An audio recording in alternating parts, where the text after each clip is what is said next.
भारत का higher education system एक बहुत ही अजीब मोड़ पर खड़ा है। एक तरफ है जबरदस्त आंकड़े और दूसरी तरफ है एक बहुत बड़ा संकट। तो चलिए इस पूरी पहेली को एक एक करके सुलझाते हैं। अब जरा इस नंबर पे गौर कीजिए, 4.33 करोड़। जी हाँ, इतने स्टूडेंट्स आज भारत के हायर एजुकेशन सिस्टम का हिस्सा हैं। ये दुनिया का दूसरा सबसे बड़ा सिस्टम है। मतलब स्केल के हिसाब से देखें तो ये एक बहुत ही बड़ी कामयाबी है। पर सबसे बड़ा सवाल तो यही है, इन करोड़ों स्टूडेंट्स को जो डिग्री मिल रही है उसकी असली वैल्यू क्या है? क्या वो कागज का टुकड़ा वाकई कुछ मायने रखता है? और यही वो सवाल है जो हमें एक बहुत गहरी प्रॉब्लम की तरफ ले जाता है। एक ऐसी प्रॉब्लम जो इन बड़े बड़े नंबर्स के पीछे छुपी हुई है। तो चलिए अब सीधे उस मेन प्रॉब्लम पर आते हैं। एक्सपर्ट्स इसे एक नाम दे रहे हैं, दोहरा संकट। दोहरा मतलब डबल। ये एक ऐसा संकट है जो हमारी डिग्रियों की वैल्यू पर दो तरफ से चोट कर रहा है। तो ये दोहरा संकट है क्या आखिर? देखिए, इसे ऐसे समझिए कि ये एक प्रॉब्लम है जिसके दो सिर हैं। पहला सिर है विश्वसनीयता, मतलब डिग्री की इज्जत पर ही सवाल उठ गया है। और दूसरा सिर है उपयोगिता, यानी जॉब मार्केट में वो डिग्री कितनी काम की है, इस पर भी एक बड़ा क्वेश्चन मार्क है। अब इन दोनों को थोड़ा और समझते हैं। एक तरफ है विश्वसनीयता का संकट। इसमें क्या क्या आता है? नकली डिग्रियां, डिप्लोमा बेचने वाली दुकानें, एडमिशन में होने वाला फ्रॉड, ये सब। और दूसरी तरफ है उपयोगिता का संकट। ये सीधे सीधे क्वालिटी एजुकेशन की कमी से जुड़ा है। मतलब ऐसी पढ़ाई जो स्टूडेंट्स को नौकरी के काबिल ही नहीं बना पा रही।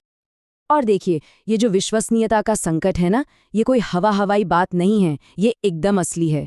खुद देश की सबसे बड़ी बॉडी यूनिवर्सिटी ग्रांट्स कमीशन, जिसे हम यूजीसी कहते हैं, उसने बाकायदा लिस्ट जारी की है फर्जी यूनिवर्सिटीज की। इससे आप अंदाजा लगा सकते हैं कि प्रॉब्लम कितनी सीरियस है। और ये फ्रॉड का स्केल कितना बड़ा है, इसका अंदाजा इस एक रकम से लगाइए, 25 लाख रुपए। सोचिए, ये वो कीमत है जो एक मेडिकल स्कूल में फ्रॉड एडमिशन के लिए बताई जाती है। इससे पता चलता है कि ये जाल कितना गहरा और कितना महंगा है, खासकर मेडिकल जैसी फील्ड में जहां दांव पर लोगों की जिंदगियां होती हैं। चलिए अब संकट के दूसरे हिस्से पर चलते हैं, उपयोगिता। और यहाँ के जो आंकड़े हैं वो सच में परेशान करने वाले हैं। रिपोर्ट के मुताबिक हमारे 50% से भी कम ग्रेजुएट्स असल में जॉब रेडी हैं। मतलब आधे से ज्यादा स्टूडेंट्स को डिग्री तो मिल जाती है, पर उनके पास वो स्किल्स ही नहीं होती जो कंपनियों को चाहिए। तो सवाल ये है कि ऐसा हो क्यों रहा है? ये उपयोगिता का संकट आया कहाँ से? इसका जवाब इस कोट में छिपा है। ये कहता है कि हमारा एकेडमिक प्रोसेस ही ऐसा बना दिया गया है, इतना ज़्यादा रटने पर फोकस है कि वो स्टूडेंट की प्रैक्टिकली सीखने और नए माहौल में ढलने की काबिलियत को ही ख़त्म कर देता है। और नतीजा, डिग्री हाथ में होती है पर वो किसी काम की नहीं रहती। तो क्या इस प्रॉब्लम का कोई सोल्यूशन है या सब ऐसे ही चलेगा? एक बहुत बड़ा, बहुत एम्बिशियस सोल्यूशन सामने रखा गया है, और वो है नेशनल एजुकेशन पॉलिसी 2020, NEP 2020। इसे डिज़ाइन ही इसलिए किया गया है ताकि इस पूरे सिस्टम को जड़ से बदला जा सके। NEP 2020 के जो मेन आइडियाज़ हैं ना, वो सीधे सीधे उस उपयोगिता संकट पर वार करते हैं। कैसे? ये पॉलिसी कहती है, रटने की कल्चर को खत्म करो, स्टूडेंट्स को फ्लेक्सिबिलिटी दो कि वो क्या पढ़ना चाहते हैं। आर्ट्स और साइंस के बीच की जो मोटी दीवार है उसे गिराओ, क्रिएटिविटी और क्रिटिकल थिंकिंग पर जोर दो। मतलब NEP 2020 का जो सबसे बड़ा गोल है वो सिर्फ फैक्ट्स रटाना नहीं है। इसका गोल है लर्निंग हाउ टू लर्न, यानी स्टूडेंट्स को ये सिखाना कि सीखा कैसे जाता है। ये एजुकेशन को देखने के नजरिए में एक फंडामेंटल शिफ्ट है। लेकिन कागज पर एक शानदार पॉलिसी बनाना एक बात है, और उसे असलियत में लागू करना, जमीन पर उतारना बिल्कुल दूसरी। और यहीं पर असली कहानी शुरू होती है। एक बड़े विजन और जमीनी हकीकत के बीच का जो टकराव है, वही सबसे बड़ी चुनौती है। इस विजन और रियलिटी के बीच जो सबसे बड़ा गैप है, वो है फंडिंग का, पैसे का।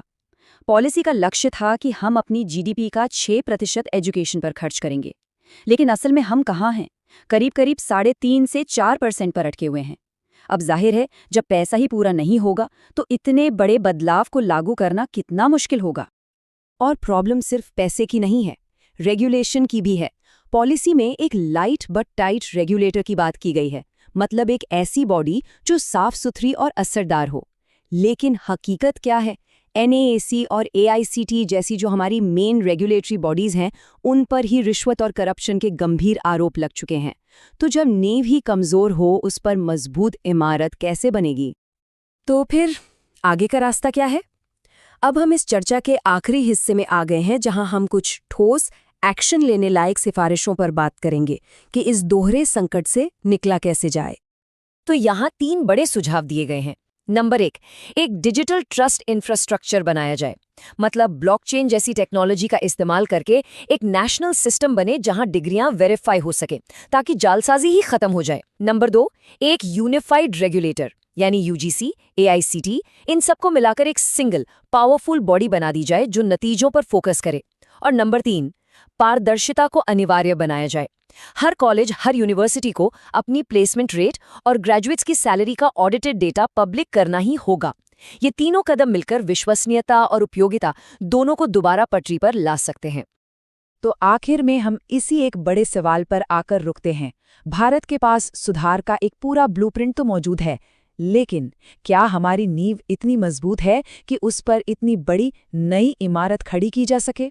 ये वो सवाल है जो आने वाले कल की तस्वीर तय करेगा।